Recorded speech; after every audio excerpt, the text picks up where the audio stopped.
சூப்பரா இருக்குது. எனக்கு அழுது அழுது தலைவலியே வந்துருச்சுப்பா. ஒரு வீர தமிழன் வெற்றி அடைஞ்சிருக்கான்ப்பா. எனக்கு ரொம்ப சந்தோஷமா இருக்குப்பா. குடும்பத்தோட எல்லாரும் பார்க்க வேண்டிய படம்ப்பா. இல்ல கேஸ்ட் இருக்குன்றாங்களா உண்மையா? கேஸ்ட் ஆமா, அவங்க எப்பயுமே அவர் படம்னாலே அப்படிதான் இருக்கும். ஸோ கீழேருந்து எப்படி மேலே வராங்கன்றது தானே முக்கியம். ஸோ எப்பயுமே நம்மளை தாழ்த்திக்கிட்டே தான் இருப்பாங்க. கீழ் ஜாதி மக்கள் தாழ்த்திக்கிட்டே தான் இருக்காங்க. ஸோ அது மேலே வரணும்ல, அவ்வளோ மேலே வர மாதிரி காமிச்சிருக்கு. ரொம்ப நல்லா இருக்கு. ரொம்ப நல்லா இருக்கு. என்னங்கப்பா? ஆமா, இல்ல இல்ல, எனக்கு அழுக வந்துருச்சு. பார்த்ததுல இருந்து எனக்கு அழுகதான்.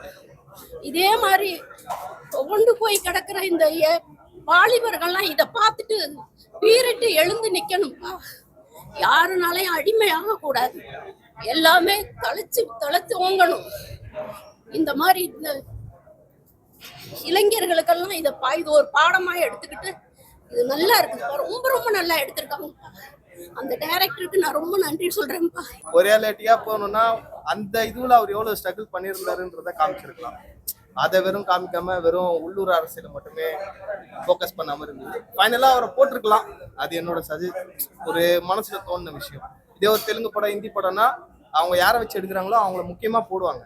ஃபைனல்ல இவங்க வாங்கின அவார்டு எல்லாமே, அந்த அவார்டை கூட இவனுக்கு காட்டாம வெறும் சும்மா கட்டி பிடிக்கிற மாதிரி ஒரு ஃபர்ஸ்ட் அந்த மாதிரி காமிச்சிருக்கலாம். அது ஒரு இது. ஏன்னா இவங்க ஏன் அந்த மாதிரி பண்றாங்க, அதுல ஒரு பாலிடிக்ஸ். ஏன் அவரை காமிச்சா தெரிஞ்சிட போறாரா?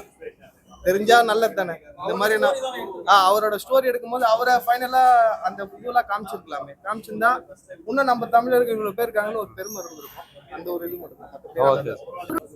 இதே மாதிரி படங்க வரணும். இதே மாதிரி மக்கள் பார்த்து என்ஜாய் பண்ணணும். ரொம்ப தீபாவளிக்கு ரொம்ப நல்ல படமா எடுத்திருக்காங்க. ரொம்ப நல்லா இருக்கு.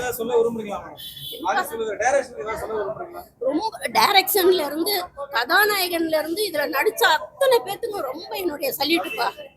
ரொம்ப நல்லா இருக்குப்பா. யாரோட பெர்ஃபார்மன்ஸ்னா துருவ விக்ரம் நல்லா பண்ணியிருந்தாரு. ஸ்டோரி மாரி செல்வராஜ் எப்பயுமே எடுப்பார்ல, அது மாதிரி ஒரு நார்மல் ஸ்டோரி தான். நல்ல படம்.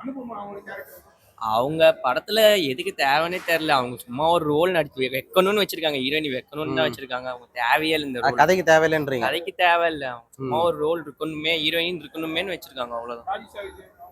அவங்க நல்லா நடிச்சிருந்தாங்க. அவங்க அக்கா கேரக்டர் தான் அவங்க நல்லா பண்ணியிருந்தாங்க. அவர் செம்மையா பண்ணியிருந்தாரு. அவர் தான் எப்பயுமே பெர்ஃபார்மர்னாலே அவர் தான் நல்லா பண்ணுவார். அவங்களுமே நல்லா பண்ணியிருந்தாங்க. நல்லா அந்த படம் நல்லா